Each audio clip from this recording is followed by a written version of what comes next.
എല്ലാവർക്കും നമ്മുടെ പുതിയൊരു വീഡിയോയിലേക്ക് സ്വാഗതം. ഇന്നത്തെ വീഡിയോയിൽ പറയാൻ വേണ്ടിയിട്ട് പോകുന്നത് രണ്ട് അടിപൊളിയായിട്ടുള്ള കമ്മ്യൂണിറ്റി പ്രോഗ്രാംസിനെ കുറിച്ചിട്ടാണ് പറയാൻ വേണ്ടിയിട്ട് പോകുന്നത്. ഈസി ആയിട്ട് PR സബ്മിറ്റ് ചെയ്യാൻ വേണ്ടിയിട്ട് പറ്റുന്ന രണ്ട് ഓപ്ഷൻസ് ആണ് ഇത്. എന്തൊക്കെയാണെന്നുള്ള കാര്യങ്ങളൊക്കെ നമുക്ക് ഡീറ്റെയിൽ ആയിട്ട് നോക്കാം. ഒട്ടും തന്നെ സമയം കഴിഞ്ഞാൽ നമുക്ക് വീഡിയോ സ്റ്റാർട്ട് ചെയ്യാം. ഏതൊക്കെയാണ് രണ്ട് പ്രോഗ്രാം എന്ന് പറഞ്ഞു കഴിഞ്ഞാൽ, ഒന്ന് RCIP, രണ്ടാമത്തത് FCIP. ഇതാണ് ഈ രണ്ട് പ്രോഗ്രാംസും. അപ്പം ഇതിന്റെ അകത്ത് നമുക്ക് എന്തൊക്കെ കാര്യങ്ങളാണ് വേണ്ടത്? ഇപ്പൊ നിങ്ങൾ PR നോക്കുന്ന ഒരാളാണ് എങ്കിൽ ഇതിന്റെ അണ്ടറിൽ നിങ്ങൾക്ക് PR സബ്മിറ്റ് ചെയ്യണമെങ്കിൽ എന്തൊക്കെ കാര്യങ്ങളാണ് വേണ്ടതെന്നുള്ളതാണ് നമ്മൾ നോക്കാൻ വേണ്ടിയിട്ട് പോണത്. എന്ന് പറഞ്ഞു കഴിഞ്ഞാൽ RCIP ആൻഡ് FCIP ആണ് ഈ രണ്ട് പ്രോഗ്രാം, ഈ രണ്ട് കമ്മ്യൂണിറ്റി പ്രോഗ്രാമിന്റെ അണ്ടറിൽ നമുക്ക് ആപ്ലിക്കേഷൻ സബ്മിറ്റ് ചെയ്തെങ്കിൽ ഈസി ആയിട്ട് PR കിട്ടാൻ ചാൻസസ് ഉണ്ട് എന്നാണ് പറയുന്നത്.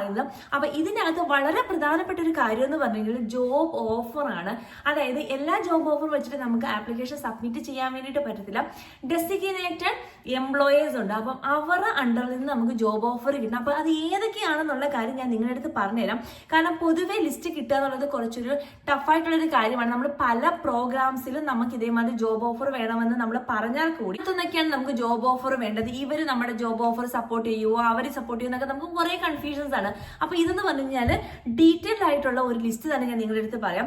ഫസ്റ്റ് എന്ന് പറഞ്ഞാൽ നമ്മൾ RCIP ആണ് നോക്കാൻ പോകുന്നത്. ഈ RCIPയുടെ അണ്ടറിൽ 11 ഡെസിഗ്നേറ്റഡ് ആയിട്ടുള്ള എംപ്ലോയറിന്റെ ലിസ്റ്റ് ആണ് കൊടുത്തിട്ടുള്ളത്. ഒന്നാമതായിട്ട് 360 ബോർഡിംഗ് സർവീസ് ആണ് കൊടുത്തേക്കുന്നത്. രണ്ടാമത്തത് ആഗ്നിക്കോ ഈഗിൾ മൈൻസ് ലിമിറ്റഡ് ആണ്.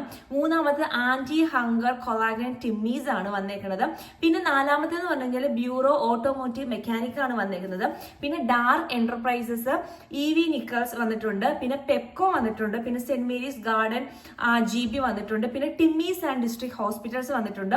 പിന്നെ ടൊറോമോണ്ടോ ക്യാപ്പ് വന്നിട്ടുണ്ട്. പിന്നെ വന്നേക്കുന്ന 11ാമത്തേന്ന് വന്നിട്ടുള്ള YMCA ആണ്, നോർത്ത് ഈസ്റ്റ് ഒണ്ടാരിയോയിലുള്ള YMCA. അപ്പൊ ഇത്രയും കാര്യങ്ങൾ നിങ്ങൾ IRCCയുടെ വെബ്സൈറ്റിൽ നോക്കി കഴിഞ്ഞു കഴിഞ്ഞാൽ നിങ്ങൾക്ക് ഈ ഒരു പ്രോഗ്രാമിനുള്ളിൽ കാണാൻ വേണ്ടിയിട്ട് പറ്റും. പിന്നെ ഇത് മാത്രമല്ല, നമുക്ക് ജോബ് ഓഫർ മാത്രമല്ല വേറെ കുറെ കാര്യങ്ങൾ വേണ്ടി വരും. അത് എന്തൊക്കെയാണെന്നുള്ളത് പറയാം. പിന്നെ എങ്ങനെയാണ് സബ്മിറ്റ് ചെയ്യുന്നുള്ള കാര്യം കൂടി പറയാം. ഇനി അടുത്ത് നോക്കാൻ വേണ്ടിയിട്ട് പോകുന്നത് FCIPയുടെ അണ്ടറിലുള്ളതാണ്. FCIPയുടെ അണ്ടറിൽ ഒരേ ഒരെണ്ണം മാത്രമേ ഉള്ളൂ. ഫെർമി സാൻസോ ആണ് വന്നേക്കുന്നത്. ഫ്രഞ്ച് സ്പീക്ക് ചെയ്യുന്ന ആളാണ്. നിങ്ങൾ ഫ്രഞ്ച് സ്പീക്കിംഗ് നിങ്ങൾക്ക് നല്ല കപ്പാസിറ്റി ഉണ്ട് എങ്കിലും ഇതിന്റെ അകത്ത് നിങ്ങൾക്ക് അപ്ലൈ ചെയ്യാൻ ഈസി ആയിട്ട് അപ്ലൈ ചെയ്യാൻ വേണ്ടിയിട്ട് പറ്റും. ഇതിന്റെ അകത്ത് കുറച്ച് കണ്ടീഷൻസ് ഉണ്ട്. അതായത് നമുക്ക് ഇപ്പൊ ജോബ് ഓഫർ കിട്ടി, ഈ ഒരു എംപ്ലോയറിന്റെ അടുത്ത് നമ്മൾ അപ്ലൈ ചെയ്ത് ജോബ് ഓഫർ ഒക്കെ കിട്ടിയെങ്കിൽ എങ്ങനെയാണ്, എന്തൊക്കെ കാര്യങ്ങളാണ് വേണ്ടത് ഇതിനകത്ത് സബ്മിറ്റ് ചെയ്യാന്നുള്ള കാര്യം നോക്കാം. ഒന്നാമതായിട്ട് വേണ്ടതാണ് ജോബ് ഓഫർ. രണ്ടാമത്തെ കാര്യം വർക്കിംഗ് എക്സ്പീരിയൻസ് ആണ്. അതായത് 1 വർഷത്തെ വർക്ക് എക്സ്പീരിയൻസ് ആണ് ഇവർ പറയുന്നത്. 1 വർഷം അല്ലെങ്കിൽ 1560 മണിക്കൂറാണ് റിലേറ്റഡ് ആയിട്ടുള്ളത്. നിങ്ങൾ പഠിച്ച ഫീൽഡുമായിട്ട് റിലേറ്റഡ് ആയിട്ടുള്ള വർക്ക് എക്സ്പീരിയൻസ് ആണ് വേണ്ടത്.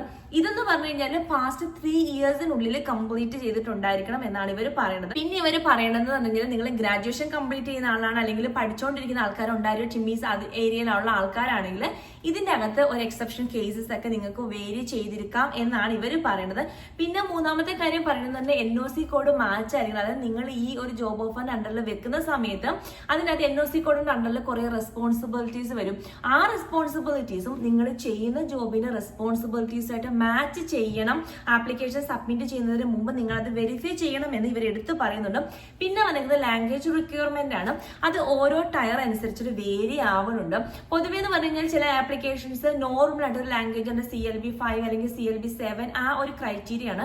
പക്ഷെ ഇതിന്റെ അണ്ടറിൽ ടയർ ലെവൽ അനുസരിച്ചിട്ട് ഇപ്പൊ ടയർ 2, ടയർ 3, അപ്പൊ ഓരോ ടയറിനും ഓരോ ലാംഗ്വേജ് റിക്വയർമെന്റ് ആണ് ഇവർ പറയുന്നത്. പിന്നെ എഡ്യൂക്കേഷൻ പറയുന്നത് പറഞ്ഞാൽ കനേഡിയൻ എഡ്യൂക്കേഷൻ നിങ്ങൾക്ക് വേണം. കനേഡിയൻ എക്വലൻസിയിലുള്ള ഹൈസ്കൂൾ അല്ലെങ്കിൽ പോസ്റ്റ് ഡിപ്ലോമ അങ്ങനെയുള്ള കാര്യങ്ങളൊക്കെ കംപ്ലീറ്റ് ചെയ്തിട്ടുണ്ടായിരുന്നു. ഇപ്പൊ നിങ്ങൾക്ക് ഫോറിൻ എഡ്യൂക്കേഷൻ ആണ് എങ്കിലും നിങ്ങൾ അത് കനേഡിയൻ ഇക്വലൻസിയിലേക്ക് കൺവേർട്ട് ചെയ്യണം. ഇപ്പൊ നമ്മൾ നോർമലി വെസ് അങ്ങനെയുള്ള കുറെ കൺവേർഷൻ മെത്തേഡ്സ് ഉണ്ടല്ലോ. അപ്പൊ അത് നിങ്ങൾ ഫോറിൻ എഡ്യൂക്കേഷൻ കനേഡിയൻ എഡ്യൂക്കേഷനിലേക്ക് കൺവേർട്ട് ചെയ്യണം എന്നാണ് ഇവർ പറയുന്നത്. അടുത്തെന്ന് പറഞ്ഞു കഴിഞ്ഞാൽ ഫണ്ടിന്റെ കാര്യമാണ്. നമ്മൾ ഏതൊരു ആപ്ലിക്കേഷൻ സബ്മിറ്റ് ചെയ്ത് കഴിഞ്ഞാൽ നമ്മൾ ഫണ്ട് കാണിക്കേണ്ട ആവശ്യമുണ്ട്. ഈ ഫണ്ടിന്റെ കാര്യം എന്ന് പറഞ്ഞാൽ നമ്മുടെ ഫാമിലി സൈസ് അനുസരിച്ചിട്ട് വേരി ചെയ്യും. ഇപ്പൊ നിങ്ങൾ സിംഗിൾ പേഴ്സൺ ആണ് എങ്കിൽ കുറച്ച് ഫണ്ട് കാണിച്ചാൽ മതി. സാധ്യത. ഇപ്പൊ ഫാമിലീസ് 2 ആൾക്കാർ 4 ആൾക്കാരൊക്കെ ഉള്ള ആൾക്കാരാണെങ്കിൽ ഇതിന്റെ അനുസരിച്ചായിരിക്കും ഫണ്ട് വേരി ചെയ്യുന്നത്. കോമൺ ഒരു ഫണ്ട് അല്ല പറയുന്നത്. ഇതിന്റെ അകത്ത് പറയണമെന്ന് പറഞ്ഞാൽ ഫാമിലി സൈസ് അനുസരിച്ചിട്ട് ഫണ്ട് വേരി ചെയ്യും എന്നാണ് പറയണത്. പിന്നുള്ളൊരു കാര്യം എന്ന് പറഞ്ഞു കഴിഞ്ഞാൽ ഇതിന്റെ അകത്ത് ആ ഒരു ജോബ് ലിസ്റ്റ് ഉണ്ട്. ആ ഒരു ജോബ് ലിസ്റ്റിന്റെ അകത്ത് ഉള്ള ആ ഒരു ഡെസിഗ്നേഷനിലായിരിക്കും നിങ്ങൾക്ക് ജോബ് കിട്ടിയിട്ടുണ്ടായിരിക്കാം. പിന്നെ ഈ ഒരു 2 പ്രോഗ്രാം, അതായത് ഈ 2 കമ്മ്യൂണിറ്റി പ്രോഗ്രാമിന്റെ അണ്ടറിൽ ഇപ്പൊ ഒരുപാട് സ്കിൽ വർക്കേഴ്സിനെ അവർ ഇൻവൈറ്റ് ചെയ്യുന്നുണ്ട്. ഇതിന്റെ അകത്ത് ഇവർ പറയുന്നത് പറഞ്ഞാൽ ഈ 2 പ്രോഗ്രാമിന്റെ അണ്ടറിൽ ഒരുപാട് സ്കിൽ വർക്കേഴ്സിനെ ഇൻവൈറ്റ് ചെയ്യാൻ വേണ്ടിയിട്ട് അവർ ഉദ്ദേശിക്കുന്നത് എന്നാണ് പറയുന്നത്. അതായത് ചെക്ക് ചെയ്ത് നോക്കുക, ഒഫീഷ്യൽ വെബ്സൈറ്റിൽ കയറിയിട്ട് നിങ്ങൾക്ക് ഈ ഒരു കാര്യങ്ങളൊക്കെ സാറ്റിസ്ഫൈ ചെയ്യാൻ വേണ്ടിയിട്ട് പറ്റും. ഇങ്ങനെ ജോബ് ഓഫർ കിട്ടും, വർക്കിംഗ് എക്സ്പീരിയൻസ് ഒക്കെ നിങ്ങൾക്ക് അച്ചീവ് ചെയ്യാൻ വേണ്ടിയിട്ട് പറ്റും, ഇങ്ങനെയുള്ള എഡ്യൂക്കേഷൻ പിന്നെ ഫണ്ടിന്റെ കാര്യം അതെല്ലാം പറ്റുമെങ്കിൽ അപ്ലൈ ചെയ്യാൻ കേപ്പബിൾ ആണെങ്കിൽ നിങ്ങൾ ആപ്ലിക്കേഷൻ സബ്മിറ്റ് ചെയ്യുക. ഇതിന്റെ അകത്ത് ഒരുപാട് ആൾക്കാർ ഇൻവൈറ്റ് ചെയ്യുമെന്നാണ് ഇവർ പറയുന്നത്. ഇത്രയും കാര്യങ്ങൾ എനിക്ക് നിങ്ങളിലേക്ക് ഷെയർ ചെയ്യണമെന്ന് തോന്നി. നിങ്ങൾക്ക് ഈ ഒരു ഇൻഫർമേഷൻ എന്തായാലും യൂസ്ഫുൾ ആയെന്ന് ഞാൻ വിചാരിക്കണു. നിങ്ങളുടെ അഭിപ്രായം എന്തായാലും താഴെ കമന്റ് ആയിട്ട് മെൻഷൻ ചെയ്യാം. നിങ്ങൾക്ക് എന്തെങ്കിലും കാര്യങ്ങൾ അറിയണം, പറയണം, കേൾക്കണം അങ്ങനെയുള്ള അത് മെൻഷൻ ചെയ്യാം. പിന്നെ എന്തെങ്കിലും ടോപ്പിക്കിനെ കുറിച്ചിട്ട് വീഡിയോസ് വേണം അങ്ങനെയുള്ള അത് മെൻഷൻ ചെയ്യാം. അറിയാവുന്ന കാര്യങ്ങളാണെങ്കിൽ ഷെയർ ചെയ്യാവുന്നതായിരിക്കും. ഇനി നമുക്ക് പുതിയൊരു വീഡിയോയിൽ പുതിയൊരു ടോപ്പിൽ കാണാം. അതുവരെ ബൈ.